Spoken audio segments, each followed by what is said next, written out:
Even more predictions were revealed on national radio. But this next event was more terrifying than many could have imagined.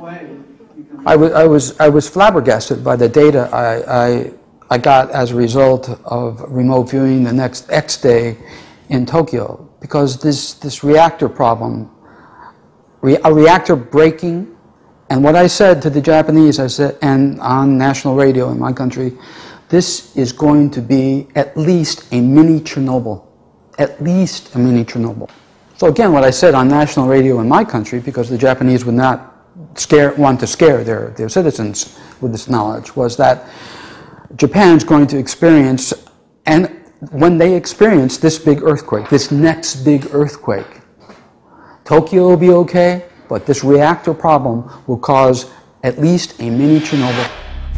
But their breeder reactor is going to break, causing essentially another Chernobyl.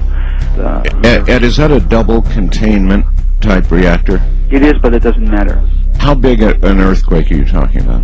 We're talking about a pretty big earthquake. These reactors in Japan are designed to take earthquakes up to about 7.8 without even breaking. Right.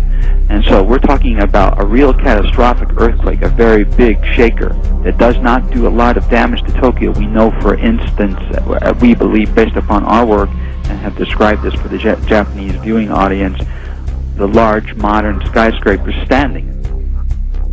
On March 11, 2011, this tragic prediction came to pass.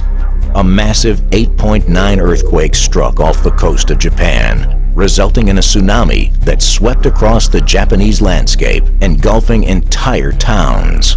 Just as Ed Dames predicted, power plants were damaged, resulting in the worst nuclear disaster since Chernobyl. As the world watched these predictions come to pass, the inevitable question followed: how much time do we have left until the kill shot is upon us? The time problem is a big bugbear. We can see an event. I used to see loosely. We can perceive big events, all of these types of big events, in the future, just like one could see a big mountain range in the future. You can see it ahead, but we don't have the parallax, in terms of an analogy, we don't have the parallax vision to adjudge the distance to this big mountain. We can only guess it. There's a very similar situation we have in remote viewing. We can perceive these events ahead, but we can't adjudge the distance in time. So it's still a big problem for us. That's why we had to go through this nut roll about looking at the preceding events that lead up to this huge catastrophic disaster on Earth. When is this going to happen?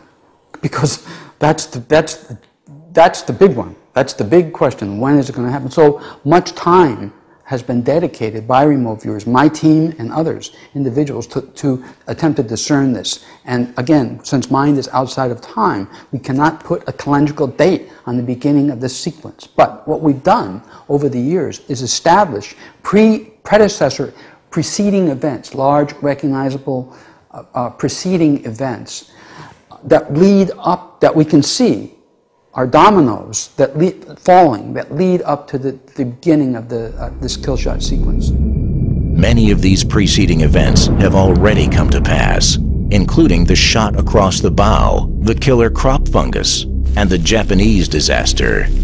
But what else do viewers foresee coming over the horizon?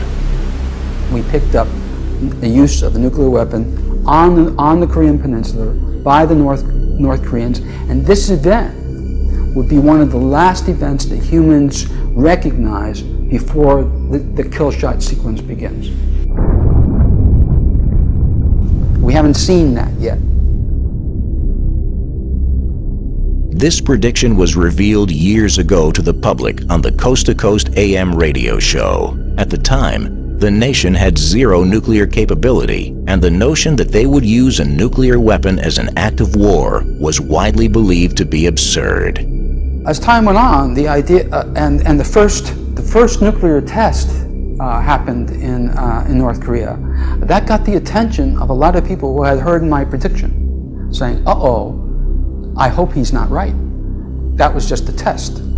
But they are certainly developing, and we know now we remote view the fact that they're developing at least atomic mines, underwater mines, against U.S. subs. We know that as remote viewers. And we know that they're going to pop a nuke in anger because that event was so big. It's not a little epiphenomena like a baseball game or something like that. It's a big event in history. We're not prophets. We're not prophesying. We're just using remote viewing to look that way in a particular direction at a particular topic.